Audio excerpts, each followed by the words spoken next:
Bienvenue à WeScale et pour le meetup WeSpeak Cloud. Aujourd'hui, on va parler conteneurs et sur un sujet très récent, je trouve. On en parle de plus en plus en ce moment, c'est les conteneurs internes.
Les liens qui détaillent cette spécification.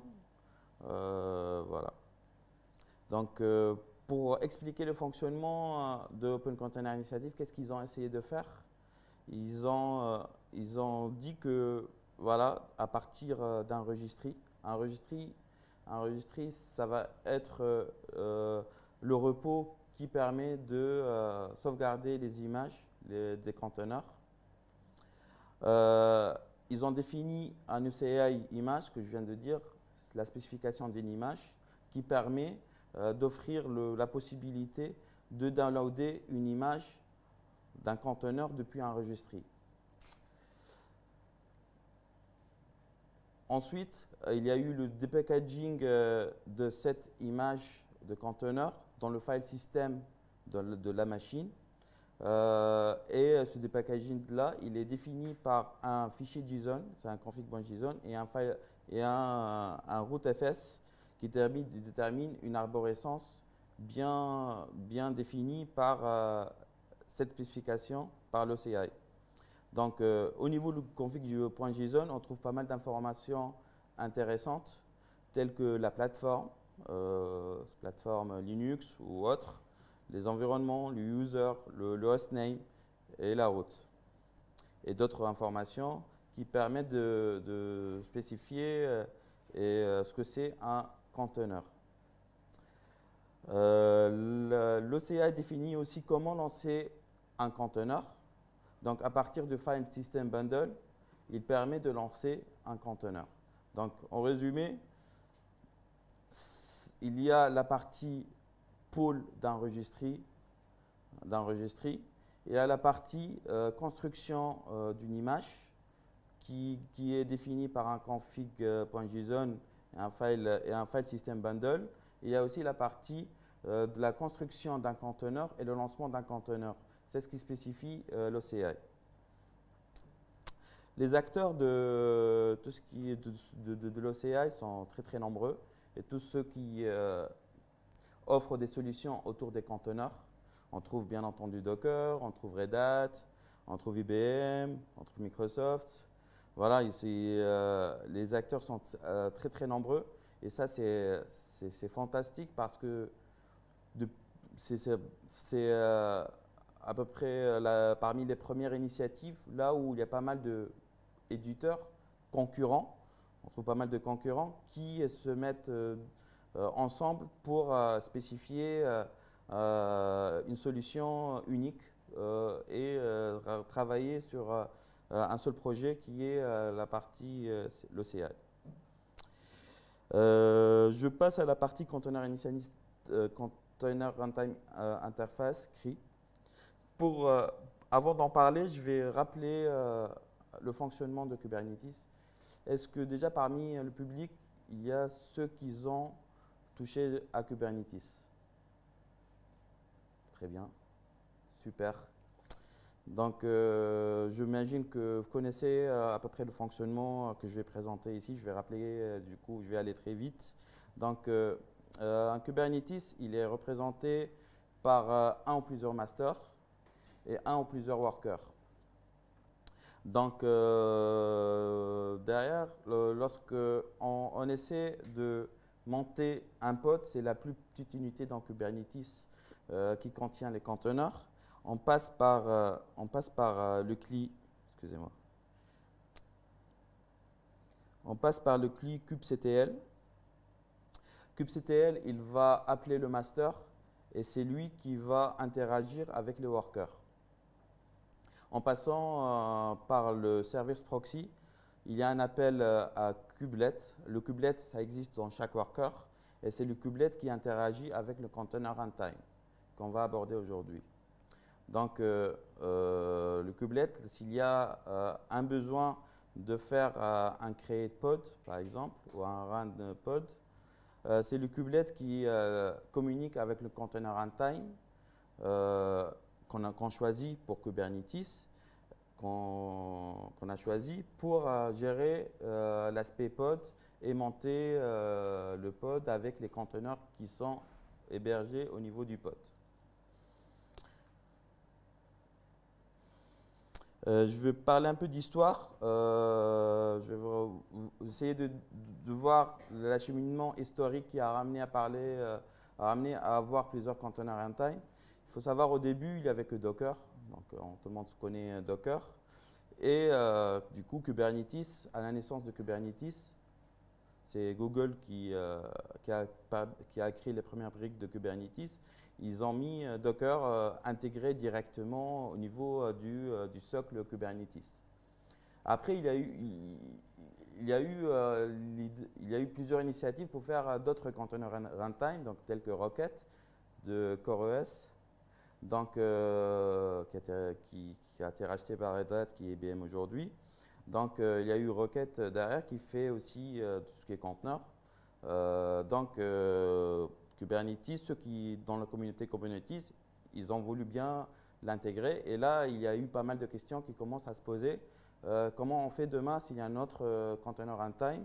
Surtout, comment il est intégré au début, avant 2015, c'est qu'il y a une sorte de if-else dans le code de Kubernetes. If Docker, on fait comme ça, if Rocket, on fait comme ça. Du coup, ça devient très compliqué à maintenir dans le temps. C'est pour ça qu'il y a eu les réflexions pour créer une interface unique qui s'appelle Container Runtime Interface, qui a été introduite depuis dans Kubernetes 1.5. Cette interface, elle utilise l'API Protocol Buffer et intègre ces deux services gRPC. Donc, service gRPC derrière utilise forcément de l'API Protocol Buffer qui permettent d'avoir un client-serveur communiquant avec du gRPC et réalisant tout ce qui est image service, donc pull, inspect, etc., et tout ce qui est runtime service. Donc, l'interface CRI, elle, c'est une interface exposée au niveau Kubernetes et tout ce qui est container runtime qui veut fonctionner avec Kubernetes doit implémenter cette interface. D'accord? Et cette interface, elle est définie avec les services gRPC, image service et runtime service. Donc, le fonctionnement de CRI, comme je viens de l'expliquer, il y a un kubelet qui va interagir avec le container runtime. On passe par le CRI gRPC, le protocole. Et au niveau du container runtime qui va être intégré ou implémenté, utilisé avec Kubernetes, il doit avoir l'implémentation des spécifications CRI image service et runtime service. L'image service pour gérer tout ce qui est image et runtime service pour gérer tout ce qui est container. Et le container runtime, ce qu'il offre au plus par rapport à un container runtime classique, c'est la gestion, tout ce qui est spécifique à Kubernetes. Ça veut dire quoi? Ça veut dire les pods, tout ce qui est réseau au niveau des pods, tout ce qui est interaction entre les containers au niveau des pods. Donc, il y a des spécificités Kubernetes qui est derrière. Docker avec Kubernetes. Au début, avant la version 1.7, lorsque l'interface CRI a été définie, ceux qui travaillent sur le projet Kubernetes, ils se sont dit il faut faire vite pour qu'on intègre Docker avec Kubernetes sans avoir ça veut dire ceux qui utilisent Docker avec Kubernetes avant la version 1.5 se sont rendus compte. Donc, c'est pour cela la communauté, ils ont créé un Docker Shim. Un Docker Shim qui interagit directement avec la kubelet en utilisant le CRI gRPS. Donc, un Docker Shim, il fait une première implémentation des spécifications que je viens de préciser, la partie image et la partie runtime, et elle communique avec Docker. Docker, il est composé par un Dockerd qui communique avec le démon, avec le client Docker et un containerd. D'accord? Donc, le Docker Shim, ce qu'il fait, il appelle le Dockerd pour faire appel à Docker et Dockerd, il interagit avec containerd qui lui appelle le RunC avec la spécification OCI que j'ai définie au début. Donc, on voit ici que déjà l'architecture est assez complexe. Il y a plusieurs couches. Il y a un Docker Shim qui interagit avec un Dockerd. Du coup, on se pose la question, pourquoi on n'appelle pas directement le containerd directement, on passe par un Dockerd avec des spécifications spécifiques, avec des cas spécifiques à Docker. On se pose aussi la question pourquoi il y a le Docker Shim, pourquoi on ne fait pas appel directement à containerd. Donc, il y a pas mal de points d'architecture assez flous. C'était le début, donc il fallait commencer par ça. Donc, à partir de la version 1.7, il y a eu l'idée de faire disparaître l'appel direct à Dockerd. Donc, c'est pour ça qu'il y a eu la première version de Containerd, la 1.0. Ils ont fait la partie shim qui est intégrée directement dans Kubernetes et qui interagit avec Containerd 1.0 directement. Donc, il y a eu un commencement de travaux pour faciliter cette interaction et cet appel direct en container runtime et RunC derrière. À ce niveau, je ne sais pas si vous le voyez, il y a plusieurs appels. Il y a plusieurs appels gRPC entre Kubelet et le CRI Containerd. Il y a un premier niveau. Et il y a aussi un deuxième niveau, CRI Containerd vers Containerd 1.0.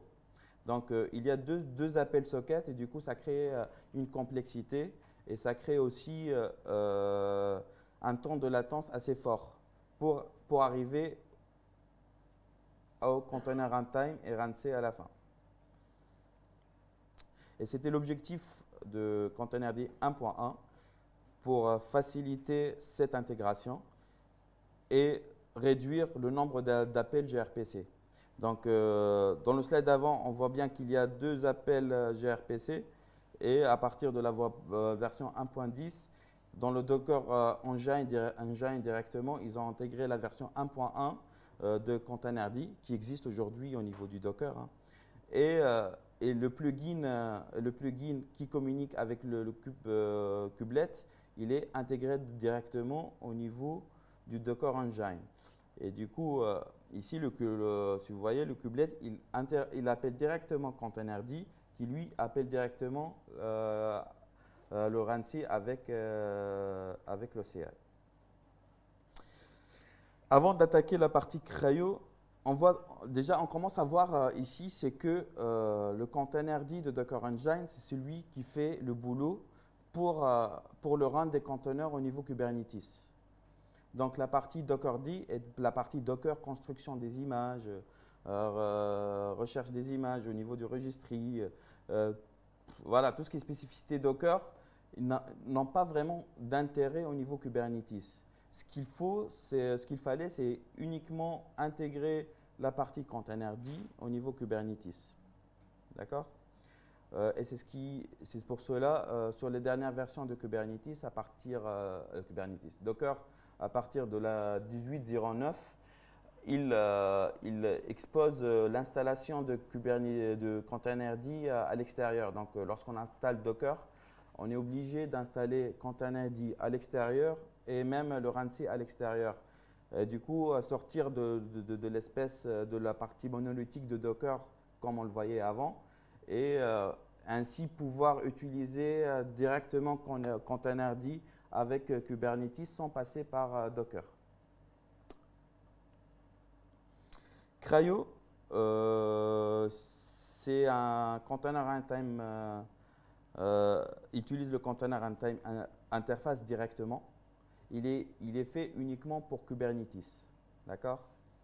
Donc, ce qui a été dit, je reviens au chemin parce que c'est intéressant, c'est que le Containerd, il est utilisé dans un contexte aussi Docker. D'accord? Et du coup, ceux qui ont fait CRI-O, ils ont dit on va faire une implémentation directe de l'interface CRI sans rajouter d'autres fonctionnalités spécifiques à un outil tel que Docker. Il fonctionne avec toutes les images respectant l'Open Container Initiative et il fonctionne avec tout registry container. Et il fonctionne aussi avec tout ce qui est OCI Container Runtime, la finalité, qui est RunC, Kata, Gvisor et Cran.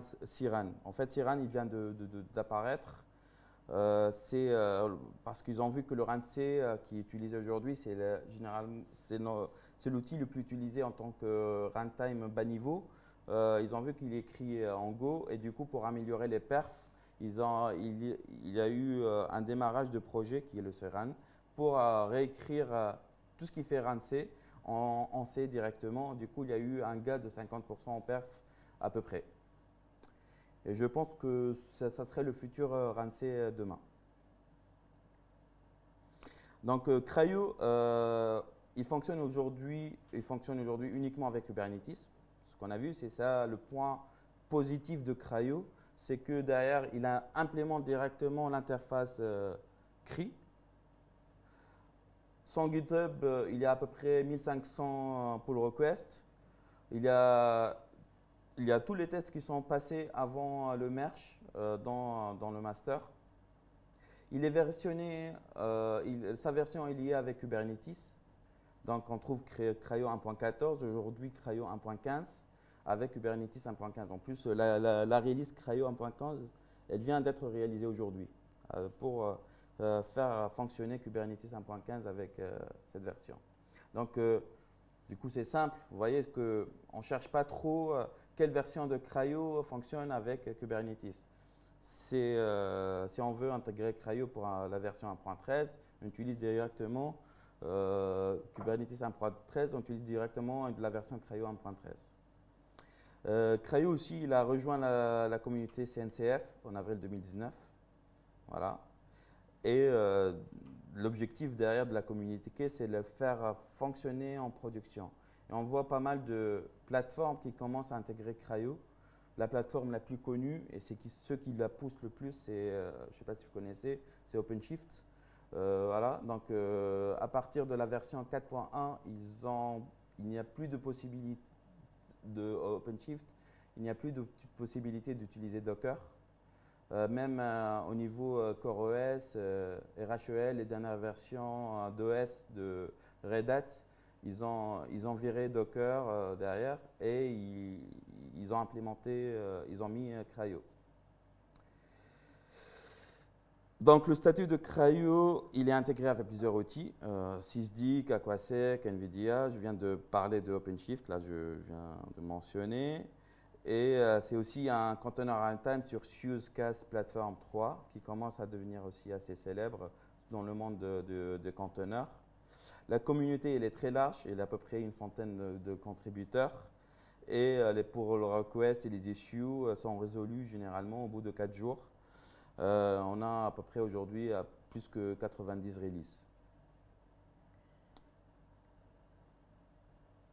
CRI-O architecture, on voit très bien que CRI-O par rapport à Containerd que j'ai mentionné tout à l'heure, c'est qu'il y a une implémentation directe de l'interface CRI.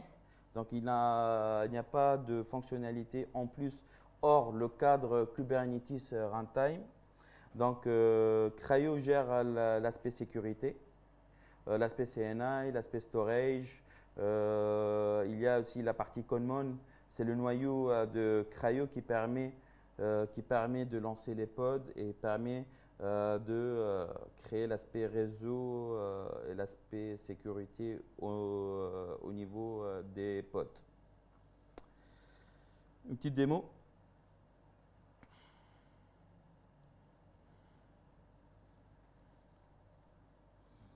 Je pense que vous ne voyez pas très bien, j'imagine. Je vais essayer de zoomer.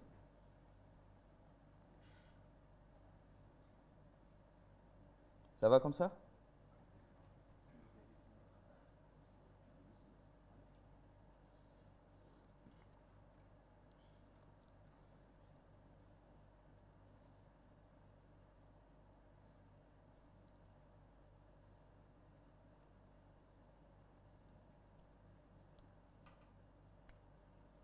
Donc, au niveau de la première démo, je vais vous montrer comment fonctionne CRI-O dans Kubernetes. D'accord? Pour cela, j'utilise une VM qui s'appelle Podman Machine et j'ai installé dans cette machine un Kubernetes avec K3s, je ne sais pas si vous connaissez, c'est un Kubernetes très très léger. Et j'ai mis en place, j'ai installé les outils que je vais utiliser après, qui sont Podman, Buildah, voilà. On verra ça plus tard. Donc ici, je vais en fait voir les process au niveau de ma machine. On voit bien qu'il y a un CRI-O qui est lancé. Voilà, c'est le PID 22560. Je ne sais pas si vous voyez bien.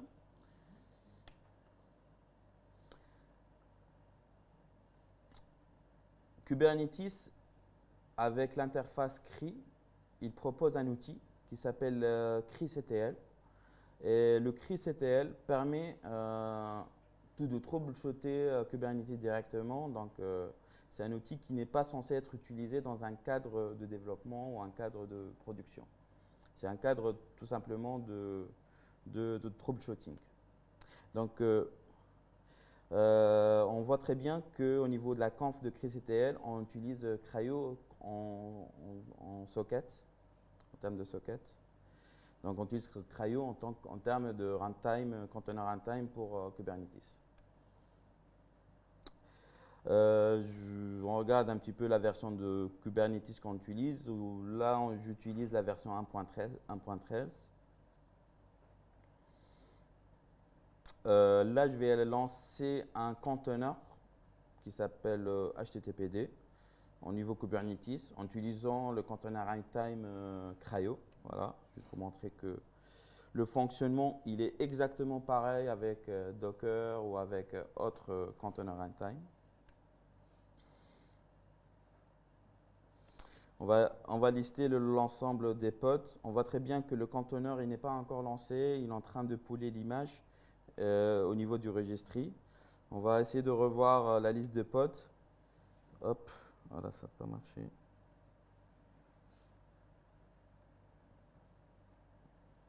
Là, crash, le pack-off, oui.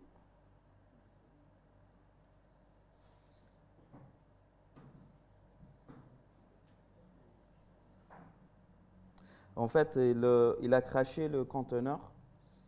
Je sais pourquoi, je vais vous montrer après pourquoi. C'est que c'est un aspect de sécurité que j'ai rajouté au niveau de mon Kubernetes pour dire que je n'écris pas au niveau du file system de mon container. Voilà, donc c'est pour ça que ça a crashé le démarrage, mais ça devrait marcher sans cette conf-là. Après, j'essaie d'utiliser les commandes CRI-CTL. On voit ici sur CRI-CTL image, donc on a la liste des images qu'on a, HTTPD. CRI-CTL pods qui permet de renvoyer la liste des pods, d'accord. Et CRI-CTL pool Alpine, ça permet de charger une image Alpine depuis le registry.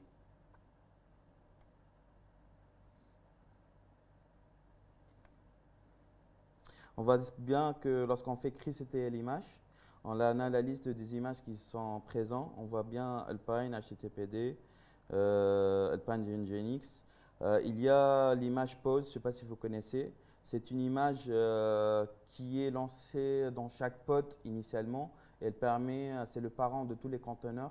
Elle permet de gérer l'aspect réseau, l'aspect stockage au niveau des conteneurs qui sont au niveau du pod.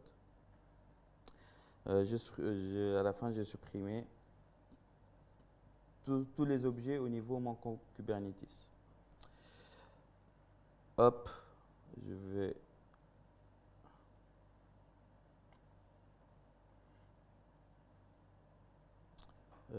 CRI-O, je vais suivre par une deuxième démo qui est CRI-O.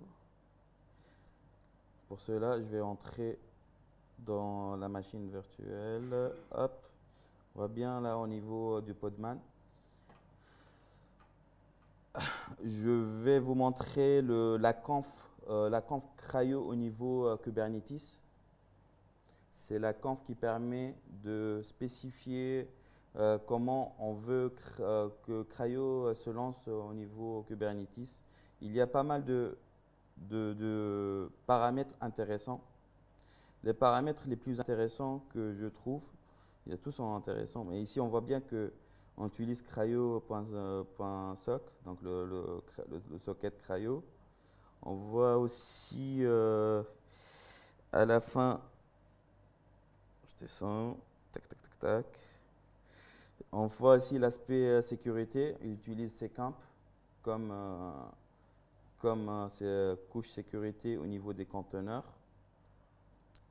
Il y a le default capability, c'est la capacité que mon conteneur possède pour communiquer avec l'extérieur. Donc on voit ici, il a le droit de faire du show, du kill, voilà. Et du coup, ça c'est intéressant parce que le cryo, c'est un démon. C'est un démon qui est au niveau Kubernetes. C'est pas comme c'est un process qui est à part. Au niveau Docker, on a un client-serveur. Et du coup, derrière, pour relancer le container runtime, si on utilise Docker, de base avec Docker, il faut tuer le démon. Et ça fait disparaître derrière pas mal de couches qui sont rattachées à mon Docker. Par contre, ici, ce qui est bien au niveau cryo, il suffit de modifier la configuration directement, changer la conf et relancer le process cryo sans toucher à Kubernetes lui-même et ça ne va pas être impactant pour les utilisateurs. Qu'est-ce que je pourrais vous montrer de plus? Cette information aussi, elle est super intéressante. C'est que je dis à mon conteneur qui se lance au niveau Kubernetes que le nombre de process que je permets, c'est 50. Ça veut dire, si mon application elle lance plus que 50 process, ça va être plus que 50 process, ça va être refusé. Je peux définir aussi la taille de ma log. Et l'information read-only aussi, c'est super intéressant. C'est que derrière, on dit à mon conteneur, et c'est pour ça que ça n'a pas marché tout à l'heure, parce que je l'ai activé à true, j'ai oublié de la remettre à false. Je dis à mon conteneur, tu n'as pas le droit d'écrire dans le file system de mon conteneur. Si au niveau HTTPD tout à l'heure, il a essayé d'écrire la log au niveau du file system et du coup ça a crashé. Ce qu'il fallait faire, c'est écrire dans le file system au niveau /tmp ou au niveau des volumes que je partage avec mon host pour que ça marche. Donc l'aspect read-only est très important pour tout ce qui est sécurité.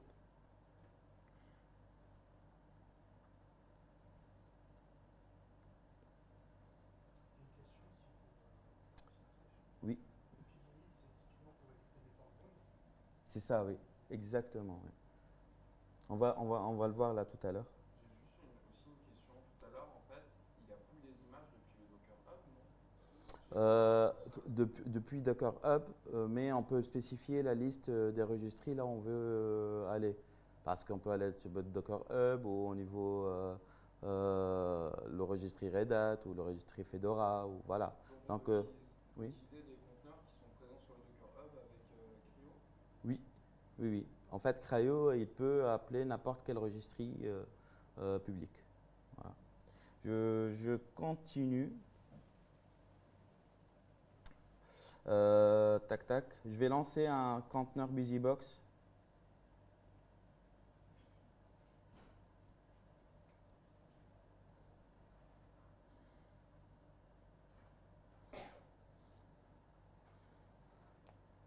On est au niveau BusyBox, au niveau du conteneur BusyBox. Je vais essayer de créer un fichier au niveau du var test. Vous voyez très bien que je n'ai pas exposé var test en tant que volume. Donc là, normalement, il va me refuser. Donc il me dit read only file system. Donc je ne peux pas créer un fichier dans mon file system. Et ça, c'est grâce à la propriété read only. Je vais vous montrer le PIDMAX qui est spécifié en mon fichier de conf. On l'a spécifié à 50. On le voit très bien. Et on va essayer de créer des process en façon illimitée au niveau de mon conteneur. Et on voit très bien, on va voir qu'à un certain moment, ça va échouer. Il dit, voilà, j'arrive pas, je refuse de créer plus que 50 process parce que vous avez spécifié 50 process au niveau de la conf CRI-O.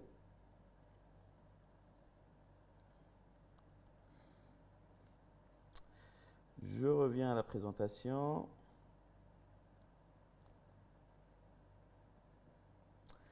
Maintenant, je vais parler de tout ce qui pourrait être utilisé avec CRI-O. cas tout ce qui pourrait aussi utiliser dans un cadre conteneur. Je vais parler de Podman. En fait, on a parlé de CRI-O, c'est génial. Maintenant, il pourrait remplacer Docker. Il pourrait être intégré directement au niveau Kubernetes. Ok, super. Mais comment faire pour c'est pas l'objectif ne plus utiliser, mais pour faire mieux que Docker, pour lancer ou construire des images de conteneurs. Voilà. Donc, c'est pour ça qu'il y a eu Podman. Podman, il était fait pour ceux qui utilisent Docker, ils n'auront pas du mal à savoir ou apprendre des nouvelles commandes. Et il peut être utilisé exactement comme Docker. Donc, les commandes qu'ils ont exposées sont les mêmes que Docker. Donc, si vous installez Podman et vous avez Docker, vous pouvez faire alias Docker égale à Podman et vous pouvez utiliser directement Podman en tant que Docker. Donc, on n'a plus besoin d'un démon. Ça, ce qui apporte aussi Podman, c'est qu'on n'a plus besoin d'un démon Docker qui est installé pour créer des images ou lancer des conteneurs. Donc, il s'agit juste d'un process au niveau de l'OS. Donc, les utilisateurs, généralement chez les clients aussi, il y a des freins pour l'installer un démon Docker parce qu'on n'a pas le droit root. Du coup, il faut demander aux administrateurs pour l'avoir et tout. Avec Podman, tu peux créer tes conteneurs, vos conteneurs, sans même avoir le droit root. Parce qu'il s'agit d'un process qui est process systemd, voilà, classique. Donc, il permet d'effectuer des builds, c'est normal parce qu'il offre les mêmes fonctionnalités que Docker. Pour cela, il appelle Buildah. Je vais vous parler de Buildah tout à l'heure. Et il aide les utilisateurs à la transition vers Kubernetes. Ça, c'est super intéressant. On le verra tout à l'heure en démo. C'est qu'avec Podman, lorsque vous lancez des conteneurs, lorsque vous créez des conteneurs, vous pourrez avoir des facilités qu'offre Podman pour intégrer, pour avoir la notion de pod directement avec Podman. C'est pour ça qu'il s'appelle Podman. Et directement simuler un fonctionnement très proche de Kubernetes depuis vos machines sans même avoir Kubernetes. Buildah, il offre plus de possibilités de build que Podman. Donc Podman, il fait le build classique. Buildah, il permet aussi de faire les builds OCI, mais aussi il permet de construire des images à partir, vous allez le voir, à partir d'autres choses que Dockerfile. Voilà. Et voilà, il est plus possible voilà, c'est pareil comme Podman, un Buildah, c'est un process qui est à part. Hein, c'est pas du tout rattaché à un démon comme Docker. Et il peut être installé très simplement au niveau de vos machines. Scopeo, il permet d'inspecter les conteneurs images. Donc, il donne plus d'informations sur les inspects des images. Je vais le montrer aussi au niveau de la démo. Il pourrait inspecter directement les images au niveau des registries. Pas besoin de les pouler au niveau local pour les inspecter. Il permet aussi de faire des copies directes entre les registries et même entre file system local. Imaginons que vous avez Podman, du coup le file system qui va héberger les conteneurs, c'est pas du tout le même que Docker. Et du coup la copie d'une image que vous avez créée à partir de Docker pour l'héberger au niveau Podman, c'est très facile à faire avec Scopeo. Alors, ce que je viens de dire, une démo.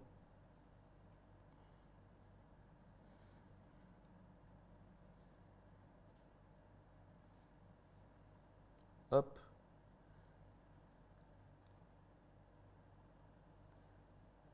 Côté sizing, ça va pour vous? Voilà. Je vais faire Podman Info pour voir ce qu'il apporte. Donc on voit bien ici que Podman utilise Rancé. Au niveau registry, on voit bien qu'il utilise Docker et utilise QA. La partie conf, c'est à ce niveau. Tout ce qui est conf de stockage, c'est à ce niveau. Storage, c'est à ce niveau-là. C'est à ce niveau-là où on voit où est-ce que les conteneurs ils sont enregistrés au niveau du file system de Podman. Et on pourrait les changer facilement.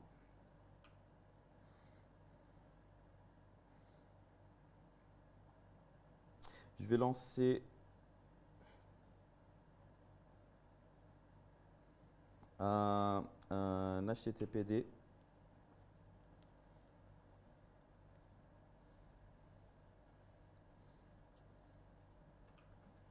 Hop.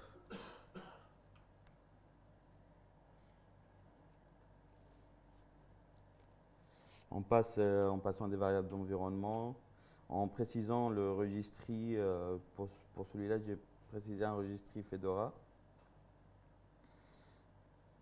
etc., etc. Donc, il est en train de télécharger. Vous voyez, ici, c'est un fonctionnement classique. C'est exactement comme vous utilisez Docker. Et je ne sais pas si vous le remarquez, je ne suis pas en route, je suis en utilisateur TC. D'accord? Bon, j'utilise en sudo. Vous allez voir pourquoi. Mais en gros, je suis utilisateur classique et je pourrais faire toutes les fonctionnalités Podman sans appartenir. Il n'y a pas de notion de groupe Docker comme Docker. Donc, il n'y a pas eu ces configurations au préalable pour avoir le droit d'utiliser Docker.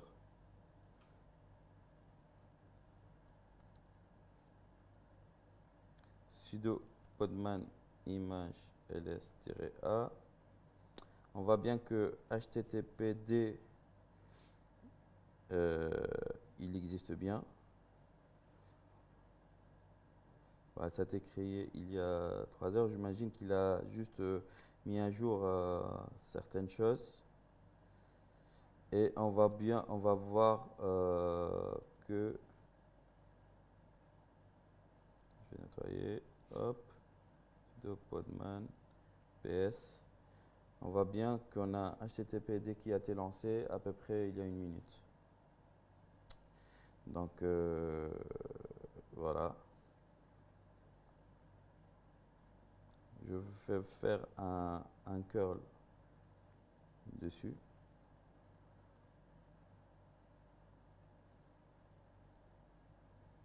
Je vais faire un copier-coller, c'est plus simple. Comme ça, je ne tape pas tout l'ensemble. On voit bien qu'il y a le rendu du HTTPD qui a été renvoyé. Donc, juste ces deux mots, c'est pour montrer que le fond utiliser Podman, c'est exactement comme utiliser Docker. Voilà. Je vais faire un nettoyage de tout ce que j'ai fait pour la suite de la démo. Maintenant, je vais passer sur la partie que je viens d'expliquer au niveau de la présentation, comment Podman pourrait donner des possibilités pour utiliser la notion de pod de Kubernetes. D'accord? En fait, la notion de pod, elle a été créée avec Kubernetes, mais vous savez tous que c'est vraiment c'est une notion logique. Donc derrière, c'est pas vraiment une notion rattachée ou reliée à l'orchestrateur de conteneurs. Donc c'est pour ça Podman, ils ont dit c'est intéressant d'exposer cette fonctionnalité avec l'outil. Et comme ça aussi, ça pourrait créer des facilités. Imaginons que vous avez une application, je sais pas, une application, un microservice qui utilise, ou une application back ou front qui utilise une base de données derrière. Vous n'aurez pas de la complexité de choisir l'adresse IP, de retrouver l'adresse IP de la base de données qui est derrière. Tout est au niveau pod et du coup, tout pourrait être appelé avec localhost. Voilà. Si on essaie de voir ce que offre Podman Pod, donc ici on voit bien qu'il y a le create pour créer un nouveau pod. Il permet d'inspecter. On peut tuer un pod. On peut redémarrer un pod. Voilà. Donc il y a pas mal d'outils qui sont pas mal. Je vais commencer à créer un pod. Du coup, vous voyez, j'ai rien mentionné, j'ai pas mentionné de conteneur, donc je vais créer un pod vierge, là où il n'y a rien à l'intérieur. Je vais faire un podman pod ps, donc il y a un pod avec un nom généré par l'outil. On voit bien qu'il y a un pod qui a été créé. Je vais exporter le nom du pod. Voilà. Hop. Là, en fait, et là, ce que je vais faire, c'est voir qu'est-ce qu'il y a comme conteneur au niveau du pod. Pour le moment, j'ai rien créé au niveau de mon pod. On voit très bien qu'il n'y a rien qui est exposé au niveau de mon pod. Ce que je vais faire là, je vais rajouter une image qui s'appelle Alpine au niveau de mon pod. Donc là, je l'ai exporté. J'ai exporté le nom du pod au niveau d'une variable d'environnement que j'ai appelée namePod. Et je vais rajouter l'image, le conteneur Alpine au niveau du pod que je viens de créer. Hop.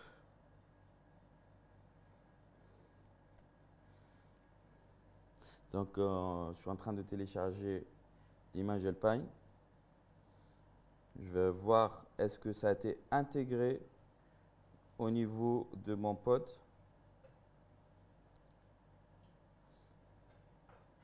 Donc, on voit bien que l'image, le conteneur, il a été intégré au niveau de mon pod. Et il y a un deuxième conteneur qui a été créé qui s'appelle pose. Donc, je ne sais pas si vous vous rappelez, tout à l'heure, je parlais de ce conteneur pose. C'est le conteneur qui permet de gérer, c'est le parent de tous les conteneurs de pod et qui permet de gérer tous ceux qui vont arriver au niveau de mon pod.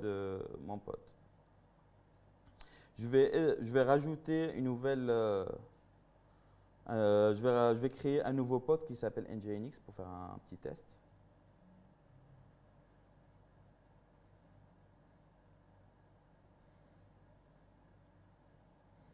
Donc, je lance un pod qui s'appelle NGINX et que je télécharge depuis le registry QA et je fais une redirection de port.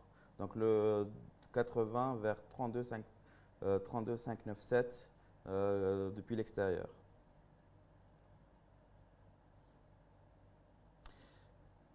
Je vais faire un clear quand même pour que ça soit plus lisible. Hop. Je fais un sudo podman ps. On voit bien qu'on a un NGINX qui est là. Donc, on voit bien qu'il y a au niveau des pods que j'ai créés, j'ai un pod qui s'appelle NGINX.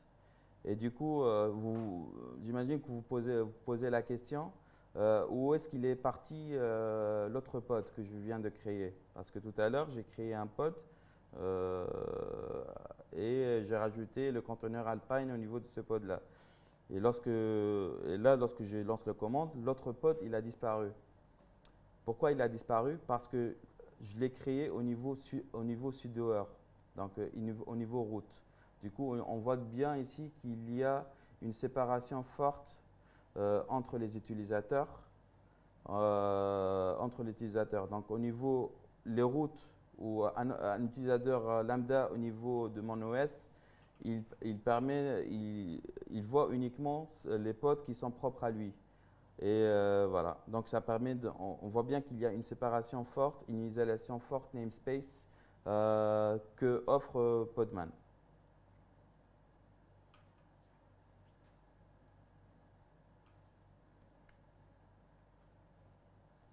Donc sudo podman ps pour voir les conteneurs qui sont présents. On voit qu'il y a le Alpine NGINX qui est présent et qui appartient au pod Pedantic Bike. Je vais essayer de lancer la commande qui permet d'appeler qui te permet de voir si mon pod il fonctionne très bien, si ça répond. Donc, je l'appelle avec localhost parce que je suis au niveau de la machine même et j'expose le port que j'ai bindé vers l'extérieur. Donc, on voit bien que ça répond podman rule ZTC, c'est la réponse que je m'attends. Et je vois bien que le conteneur Nginx il fonctionne très bien au niveau de mon pod.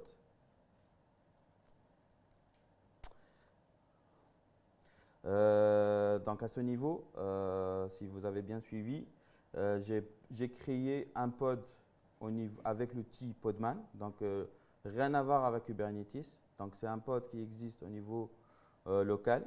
Donc il y a une notion de pod qui a été apportée avec Podman. Maintenant, imaginons que j'ai envie d'utiliser ce pod-là pour générer les fichiers de conf Kubernetes et du coup exporter ou créer, exporter ce que j'ai fait avec Podman avec Kubernetes. Pour cela, il y a la commande generate avec Podman qui permet generate kube, qui permet de générer des fichiers de conf Kubernetes à partir de ce que j'ai. Dans mon cas ici, je vais créer un YAML Nginx YAML à partir de mon pod qui s'appelle Nginx. Hop. Si on voit ce qu'il y a dans less-nginx.yaml, on voit bien la structure de pod qui a été créée. On voit bien un YAML qui représente mon pod Nginx qui vient d'être lancé avec Podman. Voilà, donc il y a tout ce qu'il faut que vous pourrez qu'on pourrait utiliser dans un cadre Kubernetes. On peut aussi aller plus loin. On peut créer la notion de service avec Podman. Donc, ça permet cette commande, ça permet de générer un YAML exposant un service Node, je pense. Voilà, Node, oui, Node IP. Pour Kubernetes. Je vais vérifier ce qui a été généré.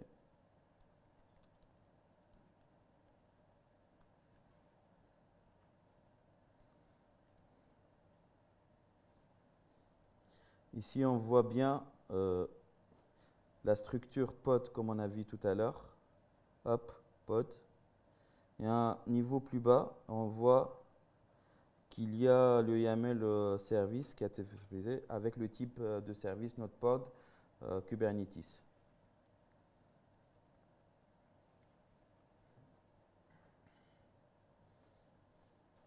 Je vais cleaner, nettoyer tout ce que j'ai fait. Donc je vais stopper tous les pods. Je vais supprimer tous les pods. Et ce que je vais faire, c'est que en fait, je vais pas aller plus, je pense que c'est pas très utile, mais ces commandes, par exemple, podman play cube nginx.yaml, ça permet de régénérer la structure pod à partir de nginx.yaml que je viens de vous montrer tout à l'heure dans Podman. Je vais essayer d'utiliser le nginx service.yaml que j'ai créé tout à l'heure avec Podman et créer un service au niveau Kubernetes. D'accord? On voit très bien qu'il y a un pod qui a été créé, il y a un service qui a été créé. Lorsqu'on fait un kubectl get service, hop, on voit très bien qu'il y a un service nginx qui a été créé et avec le type Node port. On essaie de faire un logs nginx. On voit ici qu'il y a un problème. C'est normal parce que, je ne sais pas si vous vous rappelez tout à l'heure, au niveau Kubernetes, on a précisé qu'il y a un read-only au niveau des conteneurs parce que c'est ce qu'on a décidé de faire. Et du coup, le nginx qu'on vient de lancer, il n'arrive pas à créer la log au niveau de ce dossier-là parce que on y a dit, c'est un container runtime read-only.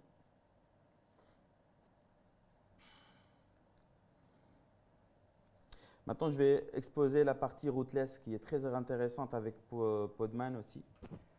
C'est la partie rootless, c'est pour montrer que au niveau des conteneurs, on peut être root sans être root à l'extérieur. Ce que je vais faire, je vais créer un fichier qui s'appelle test, là où je l'ai créé depuis ma machine, hein, si vous voyez, là où j'ai mis le message echo Wispy Cloud, d'accord. Je vais donner le droit en exécution et en lecture pour l'utilisateur, donc c'est HMOD 600. On fait un less.l, on voit bien que le fichier a été créé pour l'utilisateur root, d'accord, parce que je l'ai fait avec un sudo. Maintenant, ce que je vais faire, je vais lancer Podman en exposant un volume. Donc, je lance un conteneur Fedora et en exposant le volume sur le dossier /tmp/test/tmp. Donc, j'expose le fichier que je viens de créer à l'extérieur pour que ce soit accessible depuis mon conteneur. D'accord? Et je rajoute une information intéressante, le UID map. Qu'est-ce que ça veut dire ça? C'est que je fais un mapping user.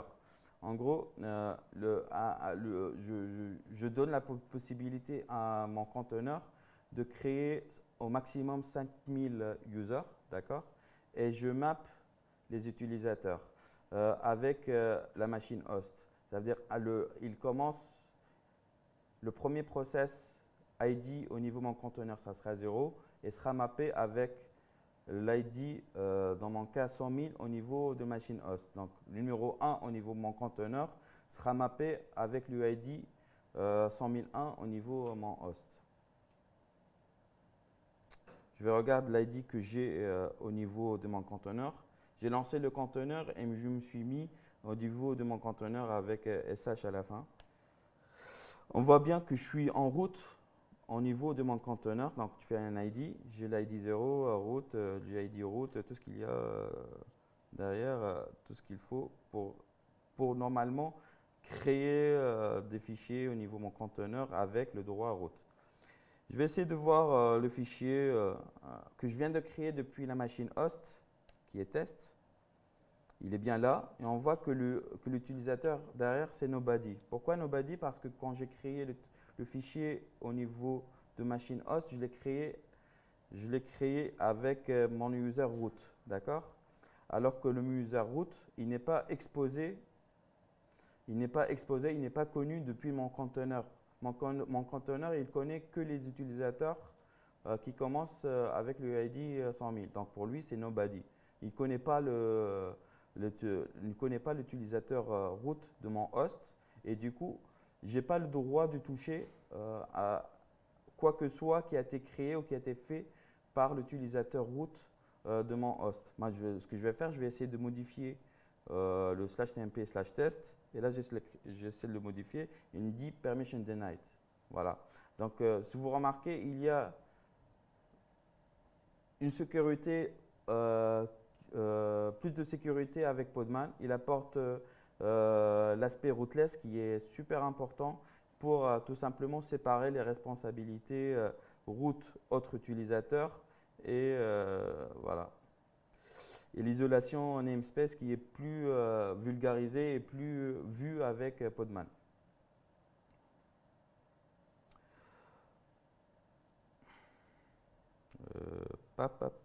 Oui, ça c'est intéressant aussi. Je vais sortir de mon conteneur et je vais lancer pareil en exposant l'UID map que je montrais tout à l'heure. Je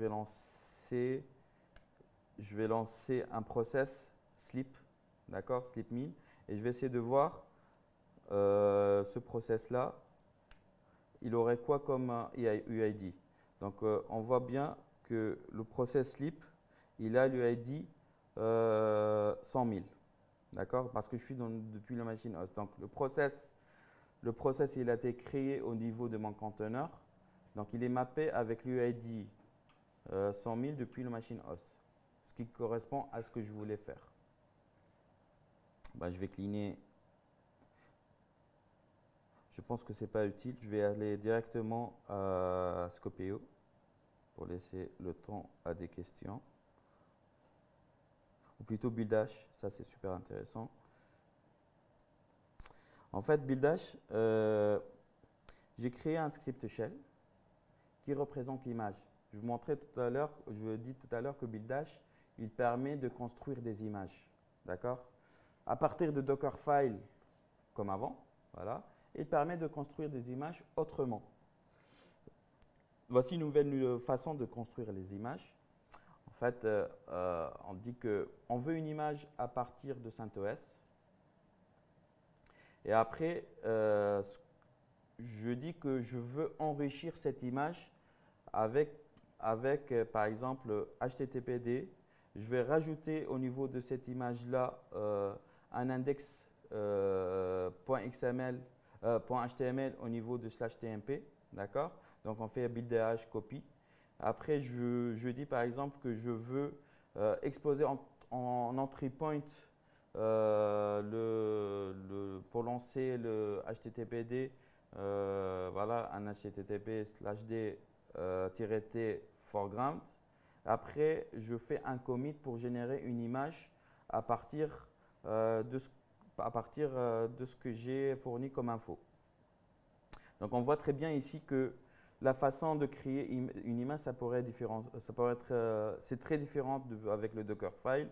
On peut créer un script qu'on peut versionner, d'accord, pour créer une image qui pourrait être une autre manière pour manipuler les images avec Buildash. Donc, je vais lancer ce script. Je regarde, je suis à quel niveau.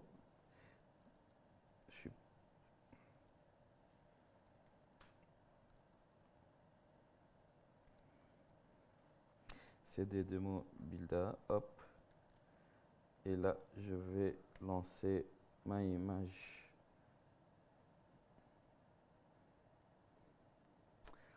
Donc, tout ce que j'ai mis ici, ça va être exécuté. Je commence à télécharger l'image CentOS depuis le registre public. Après, il va faire tous ces commandes-là. Là, il est en train de télécharger l'image. Tac, tac, tac. Il n'arrive pas à lancer une image dont il a besoin, donc il la télécharge. Donc, il y a des couches intermédiaires qu'il a lancées. Et là, il a créé tout ce qu'il faut.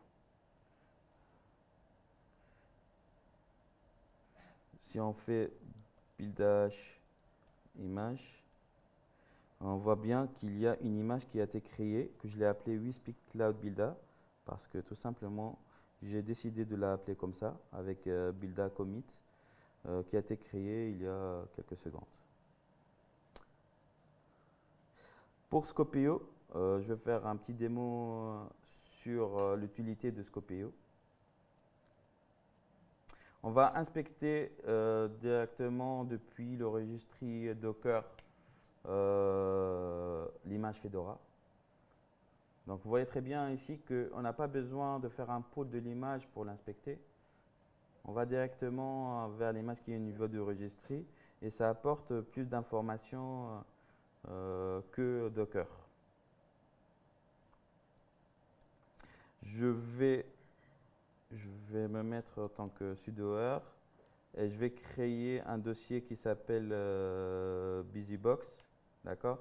En fait, je vais créer un dossier pour montrer comment copier. C'est ce qu'il fait Scopeo. On copie des images depuis n'importe où vers n'importe où. Voilà. Donc là, je vais copier l'image BusyBox depuis Docker vers ce dossier que je viens de créer. Parce que je n'ai pas enregistré local pour vous montrer comment ça marche. Là, il est en train de l'importer. Hop. Et si on regarde ce qu'il y a du niveau de ce dossier-là, on voit bien qu'il y a la structure de l'image qui a été importée depuis le registry. J'aurais pu l'importer au niveau d'un chemin qui pourrait être interprété par de Podman ou buildage. Comme ça, lorsque je fais Podman image ou builda image, on voit bien que l'image que j'ai pu importer depuis le registry. Ok.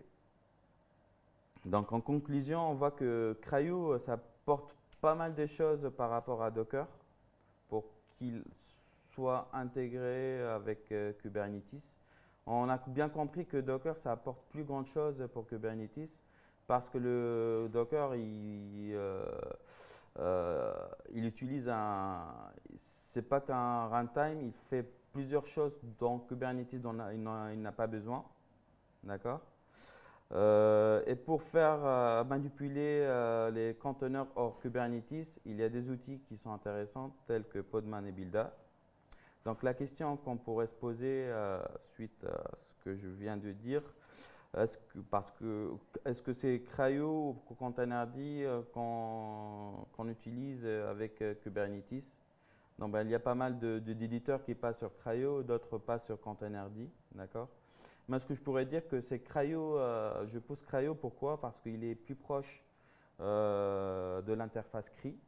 Donc il n'y a pas de surplus par rapport à ce que demande Kubernetes. Aussi au niveau résultat, il y a pas mal de tests de performance. Ils ont montré que CRY-O il est beaucoup plus performant que Containerd. Ben, c'est normal parce que Containerd il fait plus de choses que je viens de dire que CRY-O. Donc au niveau perf pour lancer les conteneurs, pour lancer des pods, pardon, c'est beaucoup plus rapide que Containerd.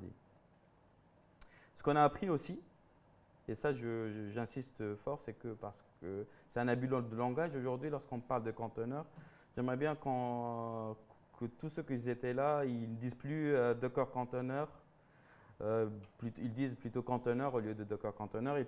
On ne dit plus un registry Docker, mais on dit un container registry. Et on ne dit plus une image Docker, mais on dit plutôt une image parce que ça n'a rien à voir avec une image, ça n'a rien à voir avec Docker. Et pareil pour ce que je viens de citer. Merci à tous.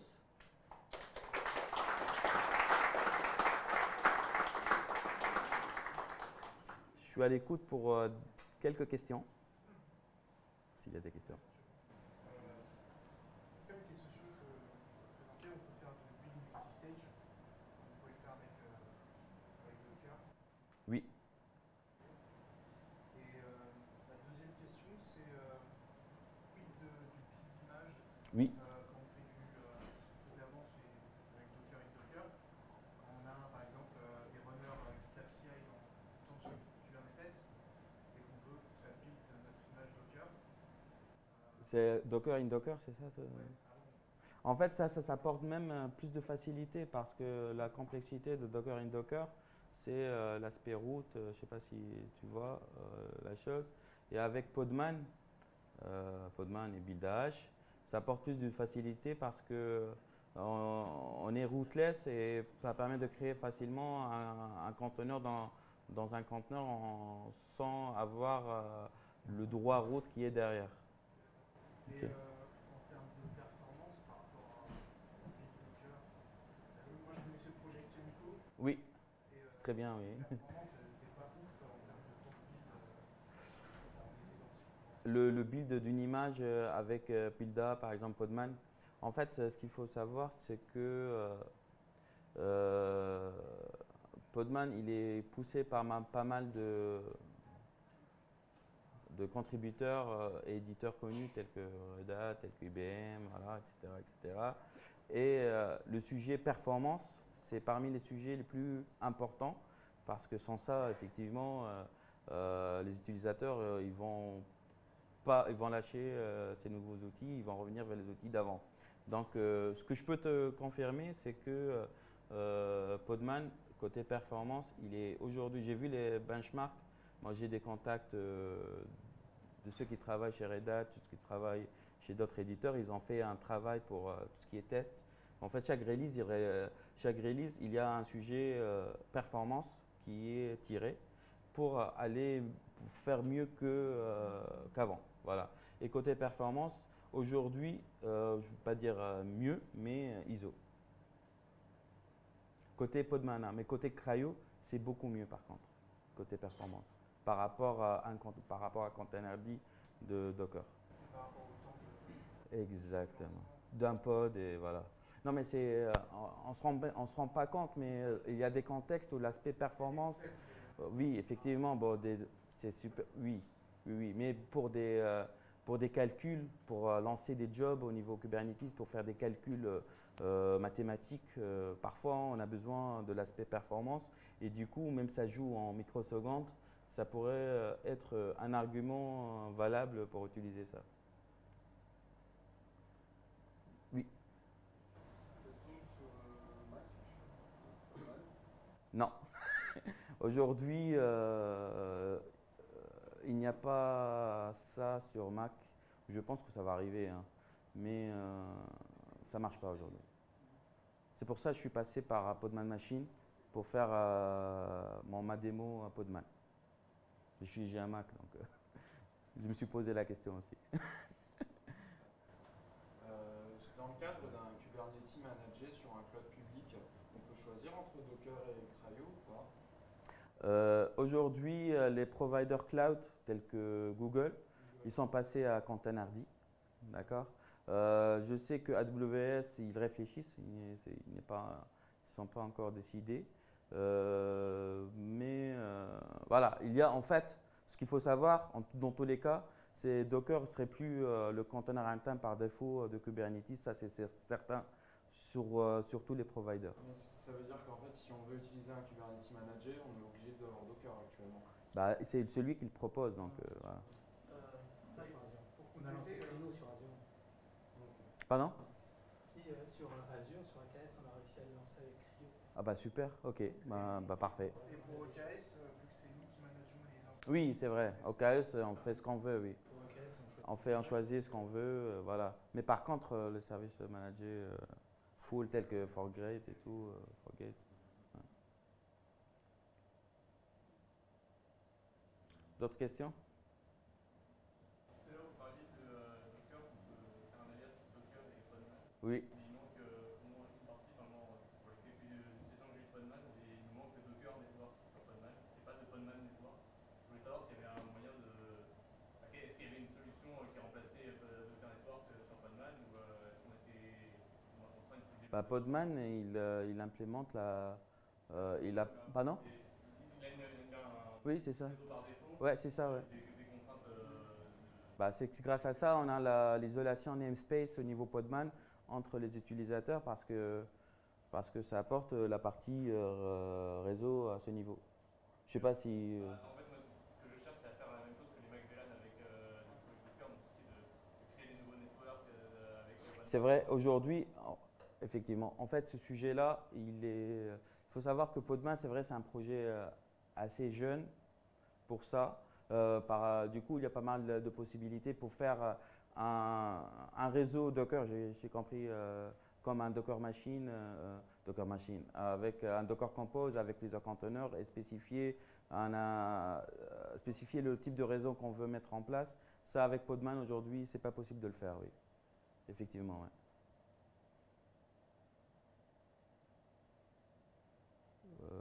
Une dernière question, s'il y en a, sinon vous êtes invités tous au 6e pour une belle vue sur Paris, à la terrasse de notre siège. Excusez-moi. Oui. Les instructions CRI-CPL, là, Oui. ça ressemble à Docker ou c'est différent? C'est différent. Il y a en fait il y a CRI-CTL image, CRI-CTL PS et tout, donc il y a les commandes qui sont à peu près comme Docker, mais ils ne sont pas faits pour être utilisés comme Docker parce que c'est juste pour le troubleshooting, et pour avoir les logs et voir les problèmes. Est-ce qu'il y a aussi la possibilité de générer des fichiers comme avec Podman ou avec le générique, ça, est-ce que c'est possible? De générer des fichiers avec CRI-CTL. Pour Kubernetes. Ouais. Comme avec Podman, c'est possible aussi. J'ai pas compris, excuse-moi. Tout à l'heure, vous avez généré des fichiers avec Oui, j'ai généré des fichiers de conf cube avec Podman, oui.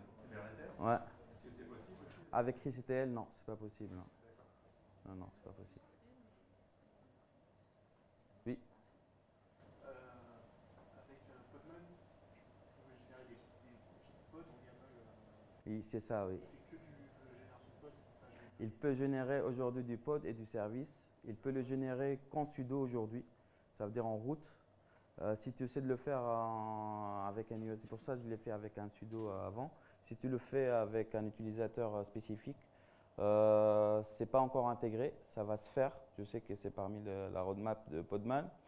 Et voilà, donc aujourd'hui il n'y a que le service et le pod. Et le service, je ne sais pas si tu as vu, c'est le service notre port, d'accord? Il n'y a pas les autres services, on ne peut pas faire du ingress, on ne peut pas faire du cluster IP, on ne peut pas faire… Voilà, mais je pense que ça va aller plus loin demain pour avoir toutes ces possibilités, pour spécifier le type de service qu'on veut générer.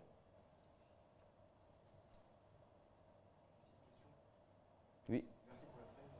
J'ai une question concernant les versions de Cryo. Vous aviez évoqué le fait que si par exemple je souhaite installer un Kubernetes 5.15, Oui. je suis obligé d'attendre que Cryo 1.15 soit sorti.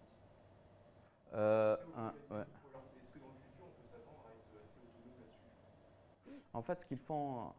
Après, sincèrement, je n'ai pas testé un Cryo version antérieure avec un Kubernetes existant, d'accord? Mais en fait, ce qu'ils poussent, l'idée derrière, c'est que pour que ça marche avec toutes les fonctionnalités derrière, parce que Kubernetes, d'une version à une autre, ils peuvent changer dans l'interface CRI, d'accord? Et du coup, ça génère quoi? Ça génère des modifications au niveau du container runtime, parce qu'il y a l'implémentation, elle a changé, d'accord? Donc, pour avoir cette garantie, il faut utiliser la version qui correspond à celle de Kubernetes. Voilà. S'il n'y a pas de… Oui. Juste aussi pour le build Builda. Non, mais comme anecdote, parce que c'est bien ce que… Avant, je disais pareil Builda H. Et j'ai appris pourquoi ils l'ont appelé Builda. Parce que le créateur du Builda H, il est de Boston. Et lorsqu'il dit build, il dit Builda. Donc c'est pour ça qu'ils l'ont appelé Builda H. Comme anecdote. Oui? Non, c'était juste pour savoir, donc vous avez fait un build, hein, donc un build avec un shell, quoi, un fichier SH, un shell, quoi. Oui, c'est ça, oui. Est-ce qu'on peut faire des builds avec, uniquement avec du shell ou avec d'autres types de fichiers? Bah, pour faire du build, soit vous passez par du Dockerfile, soit du shell, soit en command line batch qui appelle… aujourd'hui, il n'est pas intégré avec Windows, mais qui permet de tout simplement lancer les commandes Builda. Savoir avoir un exécutable, en fait, un… Pas compris. Oui. C'est le config du Docker, donc on peut le faire avec on fait des builds normalement avec du Dockerfile. C'est ça, oui. Donc ici, donc là, vous l'avez fait avec un shell, Ici, ça, oui. mais je peux le faire autrement. En fait, je ne sais pas si vous avez vu… J'ai compris votre question. Hein. En fait, si vous avez vu ça, c'est au niveau du shell. J'ai créé un shell, mais derrière, j'appelle les commandes Builda. D'accord? En fait, Builda, je fais pour importer un conteneur CentOS, je fais un Builda from CentOS. D'accord? Je fais un shell parce que lorsque je l'exécute, le shell, ça me permet tout simplement d'appeler les commandes Builda que je viens de préciser. D'accord? Donc, si vous écrivez à n'importe quel programme, je ne sais pas, une application avec du Go qui sait importer le Builda et appeler ces commandes-là, vous pouvez le faire sans problème. D'accord. Merci. Je vous en prie. Merci à tous.